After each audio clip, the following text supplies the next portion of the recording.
ये हमारा experiment board है। यहाँ पे एसी इनपुट है, यहाँ पे ये रेक्टिफायर के थ्रू डीसी आउटपुट होता है। ये पॉजिटिव पॉइंट और ये निगेटिव पॉइंट, इससे हम मेन सप्लाई देंगे। फिर उसके बाद ये हमारे स्टार्टर लगे हैं, एक है 4 पॉइंट और एक है 3 पॉइंट। हमारे पास 2 पॉइंट अवेलेबल नहीं है, तो 4 पॉइंट को ही हम 2 पॉइंट इसके कनेक्शन में ले लेंगे, एक आर्मेचर और एक लाइन ले लेंगे, तो हमारा 2 पॉइंट स्टार्टर की तरह काम करेगा। यहाँ पे ये 6 टर्मिनल दिख रहे होंगे, ये मोटर के टर्मिनल्स हैं, जिसमें A1 A2 आर्मेचर से कनेक्ट होगा, SC1 SC2 फील्ड वाइंडिंग से कनेक्ट होगा सीरीज टाइप में, और SH1 SH2 आपका शंट फील्ड वाइंडिंग से कनेक्ट होगा। जिसके ये 6 वायर यहाँ से हमने मोटर में इंटरनल कनेक्शन है, ये 6 वायर यहाँ से निकाले, और 6 वायर निकालने के बाद मोटर में हमने चारों वायर कनेक्ट कर दिए, क्योंकि हमारे यहाँ में 2 वाइंडिंग है, आर्मेचर और सीरीज वाइंडिंग, तो चारों को हमने यहाँ पे कनेक्ट कर दिया। और अब ये मोटर के पॉइंट हमारे यहाँ पे आ गए। तो अब हम स्टार्टर कनेक्शन यहाँ पे देंगे और मोटर को स्टार्ट करेंगे। ठीक है, अब हम फिगर नंबर 1 के अकॉर्डिंग कनेक्शन करेंगे। ये वाला L वाला पॉइंट हम यूटिलाइज करेंगे और ये वाला A वाला पॉइंट यूटिलाइज करेंगे। ये दोनों पॉइंट यूज करेंगे तो हमारा 2 पॉइंट स्टार्टर की तरह 4 पॉइंट वाला हमारा स्टार्टर काम करेगा। ये हमारा 4 पॉइंट स्टार्टर है, ये हमारा 3 पॉइंट स्टार्टर है। ये 3 पॉइंट के तीनों पॉइंट इधर पे, ये हमारे मोटर के 6 पॉइंट है। तो अब हम सबसे पहले कनेक्शन करते हैं। उसमें कनेक्शन क्या था, SE1 का पहला पॉइंट हमारे A से कनेक्ट था, तो एक वायर लेंगे हम, ये वायर हमने लिया, और स्टार्टर का A वाला पॉइंट ये है हमारा, तो A वाले पॉइंट में ये वायर हमने यहाँ पे रख दिया और यहाँ पे SE1 से हमने कनेक्ट कर दिया। फिर SE1 का दूसरा टर्मिनल ये है SE2 हमारा A1 के साथ कनेक्टेड था, तो एक छोटा सा वायर का टुकड़ा लेंगे ये, और SE2 से हमने A1 वाले पॉइंट पे कनेक्शन दे दिया। अब A2 वाला बचा जो पॉइंट है हमारा, तो A2 वाले पॉइंट में हम एक कनेक्शन देंगे, और A2 वाला पॉइंट हमारा सप्लाई के निगेटिव टर्मिनल में जाता है। तो हमारा यहाँ पे डीसी सप्लाई है इस वाले बोर्ड पे, जैसा कि हमने अभी देखा, तो ब्लैक वाले पॉइंट में निगेटिव सप्लाई पे हम इसको कनेक्ट कर देंगे। अब इसका जो पॉजिटिव वाला पॉइंट है, डीसी सप्लाई का पॉजिटिव पॉइंट, वो हमारे L वाले पॉइंट में स्टार्टर के कनेक्ट होता है, तो स्टार्टर के हमने L वाले पॉइंट में कनेक्ट कर दिया। जैसा हमने फिगर नंबर 1 में कनेक्शन देखा था, उसी के अकॉर्डिंग अभी हम सारे पॉइंट में कनेक्शन दे दिए। अब हम यहाँ से क्या करेंगे, रेक्टिफायर को AC इनपुट देंगे। तो यहाँ से हम रेक्टिफायर को AC इनपुट दे दिए।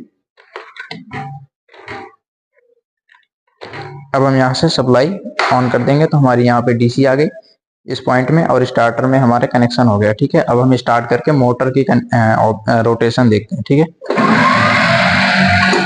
यहाँ से हमने स्टार्टर को घुमा दिया, मोटर अब हमारी चलने लगी, फुल स्पीड में मोटर चलने लगी। तो अभी हम बंद करते हैं मोटर और उसकी रोटेशन की डायरेक्शन ऑब्जर्व करते हैं। ठीक है, तो हम यहाँ से क्या करेंगे, यहाँ से मेन सप्लाई बंद कर देंगे, उसके बाद हम स्टार्टर को 0 पोजीशन में कर देंगे।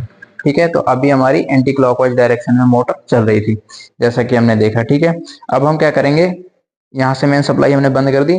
अब हमने दूसरे वाले फिगर में क्या देखा था कि उसमें सीरीज का जो टर्मिनल है, ये सारे वायर हम डिस्कनेक्ट कर लेंगे। उसमें जो मेन सप्लाई से हमने पहले क्या किया था, ए वाले पॉइंट से हमने SE1 में दिया था, तो अगले वाले में क्या करना है, ए वाले पॉइंट से, ये ए वाले पॉइंट से हमें SE2 में कनेक्शन देना है। ए वाले पॉइंट से हमने SE2 में दे दिया, और SE1 का कनेक्शन हमें देना है A1 से, और A2 का कनेक्शन दे देना है हमें निगेटिव पॉइंट से, हमने कर दिया, और L वाला पॉइंट हमारा लाइन पे गया है।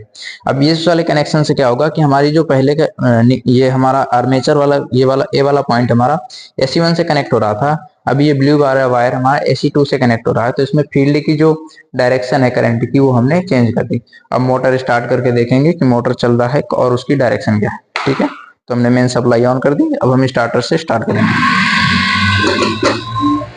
तो मोटर हमारी चलने लगी प्रॉपर। ठीक है, अभी मोटर हमारी क्लॉकवाइज में चल रही है, इसको मोटर को बंद करते हैं, फिर इसकी रोटेशन ऑब्जर्व करते हैं। तो यहाँ से मेन सप्लाई हमने बंद कर दिया और स्टार्टर को 0 पोजीशन में कर दिया। अभी देखेंगे, अभी ये मोटर हमारी ऐसे घूम रही थी, तो अभी ये क्लॉकवाइज घूम रही थी, इससे पहले वाले कनेक्शन में एंटी क्लॉकवाइज घूम रही थी। अब हम क्या करेंगे, हमने पहले के सापेक्ष हमने फील्ड को चेंज कर दिया। अब हमने फिगर नंबर 3 में देखा था कि पहले सर्किट के सापेक्ष हमें आर्मेचर को चेंज करना है। ठीक है, तो अब हम यहाँ से मेन सप्लाई बंद कर देंगे, यहाँ से इसके सारे कनेक्शन मोटर के डिस्कनेक्ट कर देंगे। अब हम देखेंगे कि पहले के सापेक्ष हमें आर्मेचर को चेंज करना है, तो ए वाला पॉइंट हमारा SE1 में चला गया, फिर SE2 का पॉइंट हमारा A2 में जाएगा, क्योंकि हम इस बार आर्मेचर को चेंज कर रहे हैं। A2 में जाएगा, SE2 का पॉइंट हमारा A2 में जाएगा फिगर नंबर 3 के अकॉर्डिंग, और SE1 A2 का पॉइंट A1 बचा हमारा, A1 वाला पॉइंट हमारा निगेटिव सप्लाई से कनेक्ट हो जाएगा, ठीक है। और ये L वाला पॉइंट हमारा हमेशा स्टार्टर का L वाला पॉइंट हमेशा पॉजिटिव पे ही कनेक्ट रहेगा, उसमें कोई परिवर्तन नहीं है। तो हमने तीनों सर्किट में उसमें कोई चेंज नहीं की, यहाँ पे हमने कनेक्शन चेंज कर लिया। अब कनेक्शन चेंज करने के बाद हम सप्लाई ऑन करेंगे और मोटर की डायरेक्शन देखेंगे और मोटर स्टार्ट करेंगे, ठीक है। तो सप्लाई ऑन कर दिया, अब स्टार्ट करते हैं। मोटर हमारी चलने लगी, अभी भी क्लॉकवाइज में चल रही है। सप्लाई बंद करके इसकी रोटेशन देखते हैं, तो अभी भी मोटर हमारी क्लॉकवाइज डायरेक्शन में ही चल रही थी, ठीक है। तो इस प्रकार हम इसके कनेक्शन करते हैं, इसकी रोटेशन ऑब्जर्व करते हैं। और हमने एक बार इसमें सीरीज को चेंज किया तो रोटेशन हमारी चेंज हो गई, एक बार आर्मेचर को चेंज किया तो हमारी रोटेशन चेंज हो गई। नॉर्मली हमारी मोटर एंटी क्लॉकवाइज डायरेक्शन में चलती है, पर अगर फील्ड या आर्मेचर में किसी भी एक को चेंज कर दे तो हमारी मोटर की डायरेक्शन है वो क्लॉकवाइज हो जाती है, ठीक है। तो और यहाँ पे हमारे पास 2 पॉइंट अवेलेबल नहीं था, तो इसकी वजह से हमने 4 पॉइंट स्टार्टर को लिया है और 4 पॉइंट के L और A पॉइंट को यूटिलाइज किया है और N और F को छोड़ दिया है, तो हमारे 2 पॉइंट स्टार्टर की तरह काम करेगा, ठीक है।